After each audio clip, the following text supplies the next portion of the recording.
మమతా బ్యాగానికి చెందినటువంటి చైర్ కుర్చీ ఉంది కదా, చెక్క కుర్చీ, అసెంబ్లీ ఛాంబర్లో ఉన్నటువంటి ఆ చెక్క కుర్చీని పీకి పారేసి విపక్ష గదిలోకి తోసేశారు. ఇప్పుడు అక్కడికి సువేంద్ర అధికారికి కొత్త చైర్ని అయితే ఏర్పాటు చేయబోతున్నారు. 15 సంవత్సరాలుగా ఆ చెక్క కుర్చీ మీద కూర్చొని దౌర్భాగ్యమైనటువంటి అత్యంత దాష్టీకమైనటువంటి ప్రభుత్వాన్ని నడిపినటువంటి ఆ చైర్లో కూర్చుంటే మనకు కూడా ఆ నెగిటివిటీ అంటేస్తుంది. అందులో ఎటువంటి సందేహము లేదు, ఎవడేమనుకున్నా పర్వాలేదు.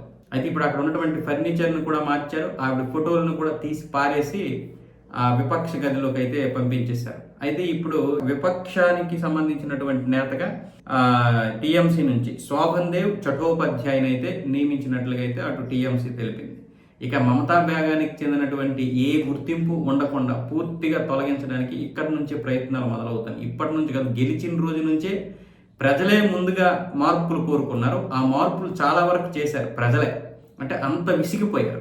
ఆ రోజు ఎప్పుడైతే బీజేపీకి మెజారిటీ వస్తుందని మధ్యాహ్నం 2 గంటల తర్వాత తెలిసిందో అప్పుడే ప్రజలు రోడ్ల మీదకి వచ్చి సంబరాలు చేసుకోలేదు. ఎవడెవడైతే వాళ్ళ మీద దాష్టికాలు చేశాడో, రౌడీయుజం చేశాడో, మానభంగాలు చేశాడో వాళ్ళందరినీ పట్టుకొని తనడం మొదలుపెట్టారు. అయితే ఇక్కడ వాస్తవంగా మనం మాట్లాడుకోవాలంటే ఆ రోజు బీజేపీ ఏం చేస్తుందనో, లేకపోతే నాయకులు ఏం చేస్తారనో, పోలీసులు ఏం చేస్తారనో ఆ రోజు ఈ రోహింగ్యాలందరూ కదిలిపోలేదు, పారిపోలేదు. మనం ఇన్ని దాష్టికాలు చేశాం కాబట్టి ప్రజలు తొందరని వీళ్ళే వెళ్ళిపోయారు. రోహింగ్యాలు వెళ్ళిపోవడానికి ప్రధాన కారణం మొట్టమొదటిగా తన్నేది ప్రజలే కాబట్టి అప్పుడు ఇక వాళ్ళ మీద కేసులు కూడా ఉండవు కాబట్టి మనం ఇక్కడ నుంచి వెళ్ళిపోవడం మంచిదని వెళ్ళిపోయారు.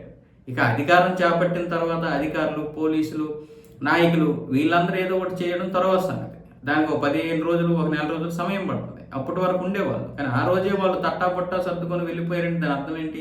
ప్రజలే తొంతారని. ఇక తన్నడం మొదలు పెడతారు, ఇంకా తన్నాలి.